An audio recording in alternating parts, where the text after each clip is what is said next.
Good evening, good Board of County Office of Education. I want to take a moment to acknowledge your service and an important opportunity to support students today. My name is Roy Sims. I come today as a concerned community member.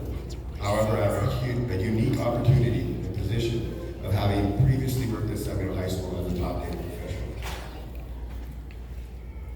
and seeing some of the business practices overlooked that were questionable. Yes. During the pandemic, as major achievement for children, I set forth a motion to use much of my personal time for a major emergency connectivity grant for a county free library. This grant totaled about $11 million directly for underserved students and families. The grant was associated to accessing services through multiple frequencies of wireless and 10,000 devices for access to families, for access to healthcare, career opportunities, and a homework gap.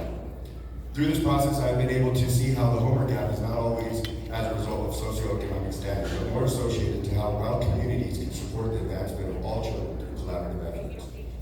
I am 100% in support of student options, alternative forms of education, and meeting students where they are. The Polytechnical Academy has a vision to finally do this for a very small population that is wholeheartedly trying to achieve this in the world. The opposition to the charter has predominantly been from SBHSD, led by Sean Tannenbaum, to whom had not seen the full extent of his inner workings. However, had heard many times that the leader would go to further his agenda. The opposition to the charter has due to the harassing, intimidating, and visual disposition towards students, board members, and the good people that serve our students every day, like teachers, even in his own district. I am speaking today. The tactics I have witnessed directly have led me to have no doubt why the climate at San Benito High School is an emergency level. The violence and overall feeling of despair has come to an all-time high. After experiencing the tactics that Sean Tannenbaum is willing to use, I am inclined to say that I am not surprised that the climate of this campus is where it is. As teachers know, that we set the vibration, the tone, so that students feel safe, seen, and loved. When administration has practices that are fear-based, autocratic, and exclusionary, mimicking game tactics, I have no doubt that the students will exhibit the same behaviors. I spoke directly with Sean and told him he needed to open his heart to the possibilities that he treats people in an unhealthy way for himself and others. He declined and doubled down on forming the extreme opposition, which further fortifies my belief. To say that I'm disappointed in this situation is an understatement. I am sickened by the vigilant nature, harassing division, and the intimidating nature the opposition was brought to by the leadership of Sean. This man does not live in this community, has never established honest roots in this community.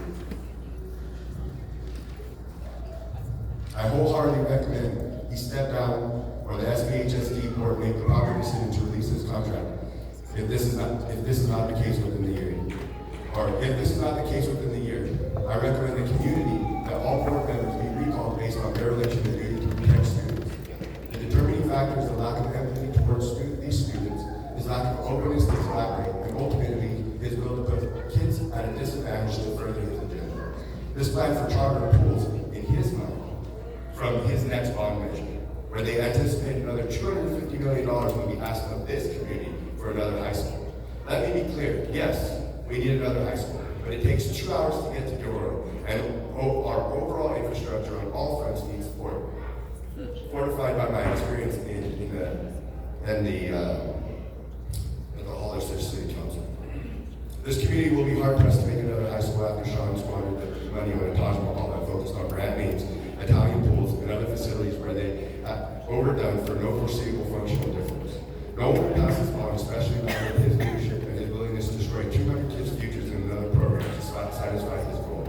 This is against the mission statement of San Benito High School, and by far not the Baylor's I led for. If this is not approved, we will end up with neither solution, and another 200 kids will fall through the cracks. I love San Benito High School, and I love Sean. I have my picture on the walls and come from folks' names on the buildings. However, I have no doubt these statements will alienate me from future job opportunities, connections, and have brought on future onslaught of harassment. However, I weigh all my decisions on this one thing, and I hope you do today. What my heart says,